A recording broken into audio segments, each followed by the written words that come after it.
Vous connaissez sûrement Xiaomi, entreprise connue pour ses nombreux smartphones et accessoires qui inondent le marché. Avec ses nombreuses marques comme Redmi, Mi ou Poco, l'entreprise fait maintenant partie des PATIX, équivalent chinois des GAFAM. Mais comme toutes les entreprises, il a bien fallu commencer quelque part. Alors comment Xiaomi, entreprise chinoise, a fait pour se hisser au sommet de la tech, devenant en à peine 10 ans l'une des plus grandes entreprises technologiques du monde? Bonjour, c'est OL, j'espère que vous allez bien. Et vous l'avez compris, aujourd'hui je vais vous parler de l'histoire de Xiaomi, ses personnages clés, mais aussi sa méthode pour arriver où il en est aujourd'hui.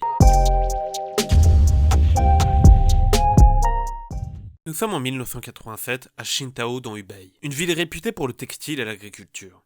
Ville qui a vu naître le créateur de Xiaomi. Cette année-là, Lei Jun, futur entrepreneur, va quitter sa terre natale après avoir été diplômé du Mianyang Middle School pour partir étudier l'ingénierie informatique à la capitale d'Hubei. Ville que vous connaissez sûrement car la ville où il va partir n'est nulle autre que Wuhan.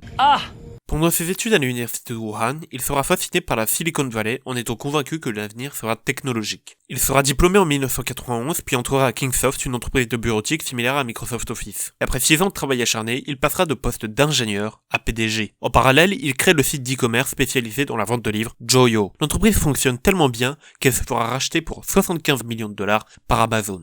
En tant que PDG, il fera tout pour que l'entreprise rentre aux bourses, et c'est un objectif qu'il accomplira en 2007. Mais ce travail lui coûtera tellement d'énergie qu'il démissionne sitôt de son poste de PDG. De 2008 à 2010, il devient donc Business Angel et accompagne plus de 20 entreprises à se développer. Il contribue à l'essor de Easy Web, une entreprise qui développe un navigateur web, et de EE, un réseau social pour les gamers. Si sa carrière s'était arrêtée là, il aurait déjà été reconnu pour ses talents d'entrepreneur. Mais il a décidé de continuer en créant Xiaomi.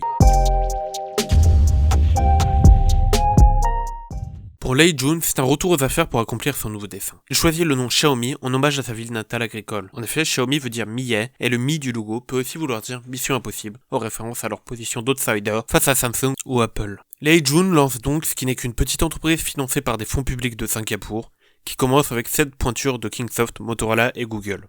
La première création de l'entreprise sera MIUI, son système d'exploitation sur Android, ce qui va lui permettre de créer une communauté.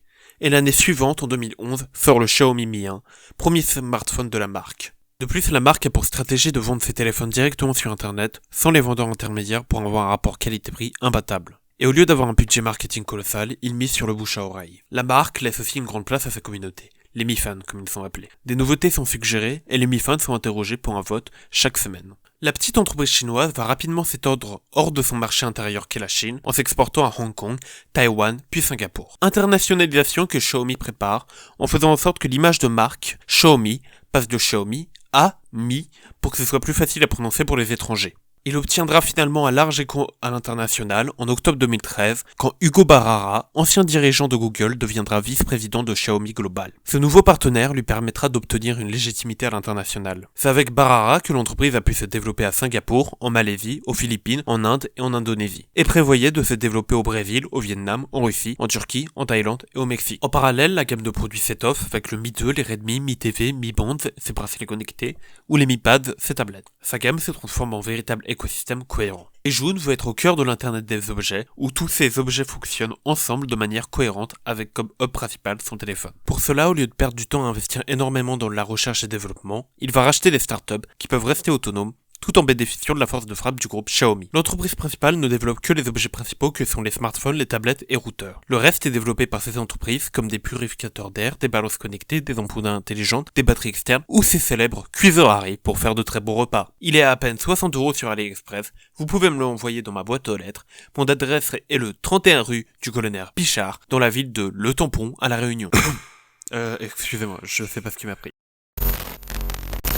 Et en dehors de son activité technologique, il se lancera dans le forfait téléphonique en devenant en 2015 un MVNO ou en vendant des services bancaires. Cependant, entre 2015 et 2016, l'entreprise a rencontré de graves problèmes qui l'a obligé à arrêter son internationalisation. En effet, Xiaomi est passé de 71 millions de ventes en 2015 à 41 millions l'année suivante à cause d'une crise au sein de sa chaîne d'approvisionnement et un problème d'organisation, ce qui a entraîné une restructuration importante de son R&D et se forçait à quitter plusieurs marchés émergents, dont le Brésil et l'Indonésie. Mais les plus gros problèmes venaient de sa stratégie de base elle-même, qui était de vendre exclusivement sur Internet. Ce qui l'a empêché d'obtenir un public d'une Chine plus rurale et moins technophile. Heureusement pour l'entreprise, elle va rebondir en transformant cette mauvaise chose en bonne chose, en se basant sur un double modèle physique et en ligne. Et ses revenus qui venaient principalement des smartphones et TV va se diversifier. Ils viennent maintenant plus des applications, jeux ou services de VOD, un modèle économique plus adapté à son expansion dans le globe. De plus, elle peut se reposer sur son troisième pilier économique que sont les Mi Stores, où ils vendent plusieurs produits connectés ou du quotidien, comme leur fameux cuiseur de riz. Grâce à ces plans, l'entreprise a réussi à se développer dans les pays que la marque voulait, et a même pu poursuivre son évolution à l'international en étant en 2021 même installée en Europe, avec ses premiers pas en Espagne, puis l'année suivante en France, avec Paris et ses Mi Stores. Voilà, maintenant qu'on a parlé de Xiaomi de ses débuts jusqu'à maintenant, passons à la conclusion. L'entreprise continue d'impressionner avec ses nombreuses prouesses technologiques, et un ovni dans l'hépatix, puisqu'elle est la seule société du groupe à ne pas avoir profité des lois protectionnistes de la Chine, et à s'être développée à l'international. Pour cela, plusieurs choses y ont été profitables, comme l'embargo des USA en 2019 qui privait Huawei des services Google, ce qui a augmenté ses ventes en Europe de l'Ouest, et avait même réussi à le dépasser momentanément dans le monde en mars 2020. Cependant, les ventes en physique réduisent sa marge et donc ses revenus. De plus, Xiaomi a en ce moment même des problèmes judiciaires avec encore une fois les États-Unis. En étant en janvier mise dans la liste noire par Trump, en étant considérée comme société militaire communiste chinoise. Rien que ça. Toutefois, Xiaomi contre-attaque en ce moment même face aux juges, donc les prochaines actualités de Xiaomi seront tout autant mouvementées du côté tech que judiciaire. Voyons si l'entreprise de Lei Jun, originaire des terres agricoles de Hubei, va pouvoir continuer à marquer le monde, ou si l'Odyssée va s'arrêter là. En tout cas, nous allons suivre ça de près. 一碗小米粥，至今依然滚烫沸腾。小米从哪里来，又将往哪里去呢？我想了很久，这次跟大家好好聊一聊。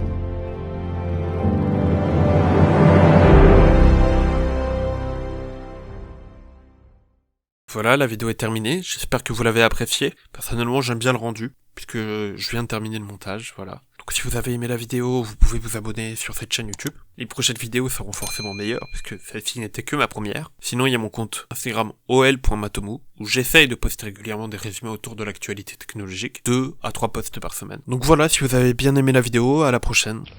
Au revoir.